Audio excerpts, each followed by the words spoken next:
What is up, guys? I am Get Flanked, and today we're going to talk about the top 5 worst operator gadgets in Rainbow Six Siege. Now, this is a video that I actually made before, but going back and looking at it, I've changed so much as a player that I now change how I would put people on this list. Also, the game has changed a lot. There's new operators that have been introduced. They've buffed and nerfed other operators, so this is something that's always going to change throughout the life cycle of this game. So you'll see me probably update this video every 6 months or so just to keep up to date with what I think the best and worst operators and gadgets are.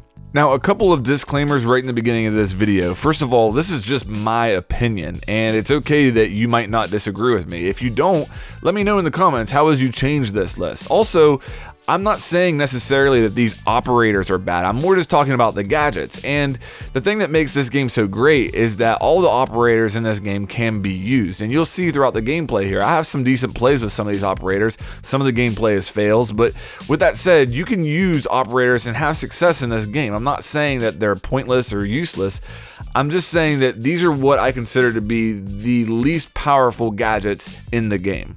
Now, the last thing I want to say before we get into the list is, while this is my opinion, I tried to make this list based upon how I think these operator gadgets apply to the average player, maybe the silver or gold player who's solo queuing in ranked.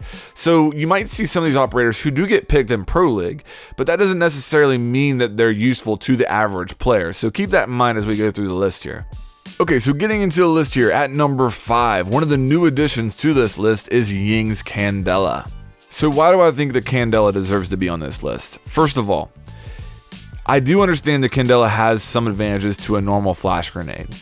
For example, you can put a timer on it. You can be in the same room while it's going off as Ying and it doesn't affect you. But there are very few situations where I use the Candela and I couldn't have accomplished the exact same thing with a normal flash grenade that a lot of other operators have. The other reason is because it's so inconsistent because of the effect, and it's the same with flash grenades in this game. Because of how they work, you might throw it into a room and feel like there's no way that you didn't just completely light up the enemy and then go in, they kill you, you look at the kill cam and they weren't affected by it whatsoever. They're just inconsistent in this game, and that makes them very frustrating to use. The other thing that I find weak with the Candela is how Jaeger's ADS interacts with it. In my opinion, the ADS should not have any effect on a Candela that's rolling into a room. Sure, it can then affect the individual charges that go out from that Candela, but it shouldn't destroy the entire Candela if you're rolling it into a room. If you're throwing it, fine, but rolling an ADS should not have any effect on. Now, how would I make the Candela stronger? I think that first of all, what I mentioned there as far as the ADSs, that would help. Also, just a little bit bigger area of effect. If you throw a Candela into a normal size room, 9 times out of 10, the enemy in that room should be flashed. And I don't think that's the case right now. So increasing that area of effect might help with that a little bit more and make it more viable, in my opinion.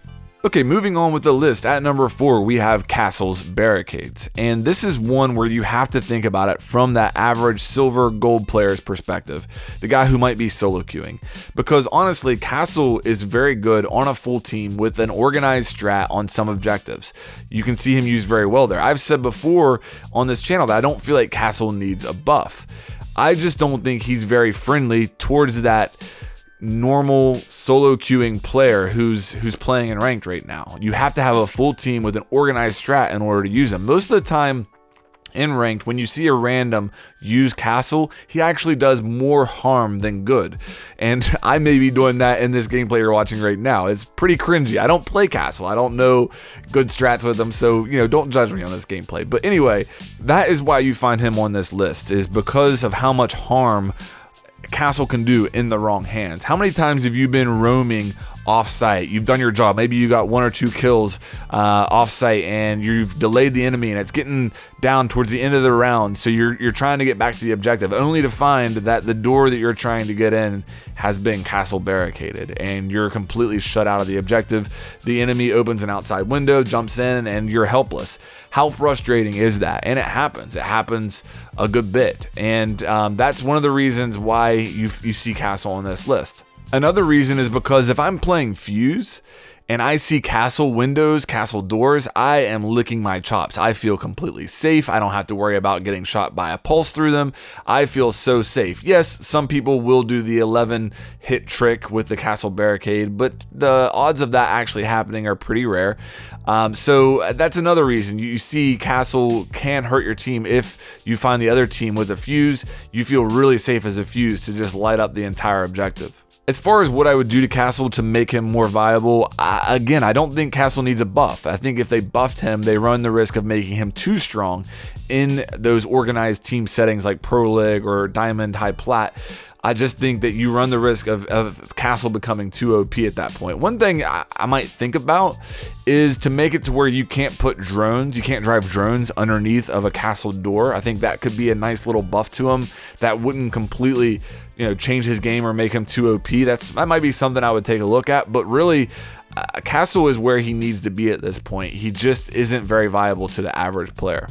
Okay, next on the list at number 3 is CAPITAO'S crossbow. And CAPITAO was on this list previously. I got a lot of flack from you guys for it. But honestly, if you're one of those average players out there playing in silver gold, how many times have you actually been affected by CAPITAO'S crossbow? You just don't see him have that much of an impact in this game at that level. Again, you do see him picked in Pro League, but he's so situational. When they're picking him in Pro League, they're basically saying, we are playing for this plant in this exact spot, and then we're going to protect this spot with CAPITAO'S crossbow. And he's very good at that, and he can be very good in very specific situations, but those situations are so limited. That's why I put CAPITAO on this list. Now keep in mind, when I'm talking about his gadget being weak, I'm mostly talking about his incendiary arrows. The smoke arrows actually recently got a buff, as all smokes did in this game, but if that's why you're using him, I feel like it's a waste, because you can use a lot of other operators to get smokes. Yes, you can't shoot them out of a crossbow like you can with him, but you still have smokes, and I really don't feel like those smoke arrows are strong enough to justify picking CAPITAO if that's what you're using him for. And the problem with those incendiary arrows are that they're only useful in very specific situations. And if you find yourself in a round where you're having to improvise, or you find yourself in a situation you don't necessarily expect you to be, I'd much rather have a Buck or a Habana, somebody like that whose gadget can be used in a lot of different ways than a CAPITAO. Now, with that said, what you're seeing on screen right now is how CAPITAO is used a lot to be very effective. I'm going to plant, and then I'm going to cover the diffuser with my fire arrows. But you're also going to see what I think needs to be buffed with CAPITAO in order to make him a little bit more useful. After I get this plant here, you're going to see that the Cavero does go up and sits basically right on top of the diffuser. I have my fire arrows out, and I shoot one really close to where Cavero is, and it doesn't really have any effect on her at all. It's not until I shoot the second one that I actually get Cavero down and get the kill. Again, very useful. It wins the round in that situation. But in order to make him a little bit more usable, in my opinion, I think they need to increase the radius of that incendiary arrow just a little bit, not too much to where it's, outrageous, but to increase it to where it can have a bigger effect, I think would make him a little bit more usable. Okay, moving on with the list, at number 2, we have KAPKAN'S traps. And the reason that I put KAPKAN'S traps at number 2 is because I think that it's more likely that you are not going to get a kill with KAPKAN'S traps in a round than you are that you will get a kill. Now, I have seen some people who are very good at putting them in unpredictable locations, and they can do okay with them. But they're so easy to spot, so easy to recognize, so easy to get rid of, that I just don't see them have an effect very often at all. Now, one thing you do have to say with KAPKAN'S traps is that right now they are testing his traps and some changes to his traps in the technical test server that may end up making them much harder to recognize.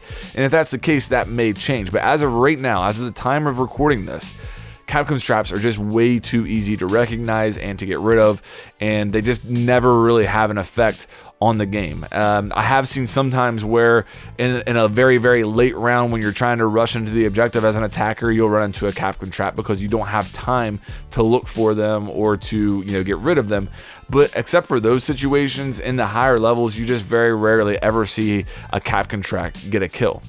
So how do I think they can make a KAPKAN trap more viable? Well, in the TTS, I think what they did was they made them harder to see, but they made them non-lethal. So I think they did 60 damage instead of the lethal damage that they do right now. I don't know if that's the answer or not, because, I mean, obviously, yes, right now they're easy to recognize, but at least if somebody runs into them, you're going to get a kill. In that situation, somebody might run into him, do 60 damage, and I mean, with the one-shot headshots in this game, yeah, you don't want to be down to 40 damage. That's a disadvantage for sure, but you can still just one-shot headshot your enemies, and the health never really comes into play. So I don't know if that's going to do what is needed to make him more picked and more useful or not. We'll have to see how that plays out. Okay guys, we are up to the #1 worst operator gadget in the game, and you may have guessed it, it is TACHANKA'S turret. Now, why is TACHANKA'S turret so bad? I know you guys are triggered right now, I can hear you in the comments, but why is it so bad? Well, on the screen right now, there is a good example of one of its many weaknesses, and that is that people can just shoot you in the feet and kill you way faster than you can kill them. And you'll see here in just a second, this dude has no fear of the turret whatsoever. He just crawls into this door and just starts lighting me up, and by the time I can get my sights on him, I'm dead. Like, that is just so weak. And there's many other reasons as to why TACHANKA'S turret is weak, but that's just a great example right there. I think the biggest weakness to TACHANKA'S turret is that it puts you stationary. So with the attackers droning, with Twitch drones running around, it's just there's so many different ways that the attackers can kill you very easily. I mean, be honest, when you see a TACHANKA turret, are you really afraid to challenge it? I'm not. I've won gunfights against TACHANKA turrets by just destroying the shield before they can kill me. It would be different if the turret was like an instant melt, but it has a really slow rate of fire, and I think it's just a concept that doesn't really work in this game. There's been all types of ideas on how to buff TACHANKA'S turret, and I feel like it's really difficult to make this concept work. It's either going to be super OP and really annoying, or it's going to be weak and not very useful at all. So I don't know exactly how you would make this stronger. I've heard some people say he should have 2 instead of 1. That way he could, post 2 up, a teammate could get on 1. That would help, but again, you run the risk at that point of, having turrets around everywhere. It could be a little bit annoying, and it could be it could take away from the gameplay, in all honesty. I've heard people say that he should be able to rotate 360 degrees. I don't disagree with that one. Right now he can only really rotate 180 degrees. If you could rotate 360 degrees with the turret, that would make a difference, and I do think that would be a nice change to it.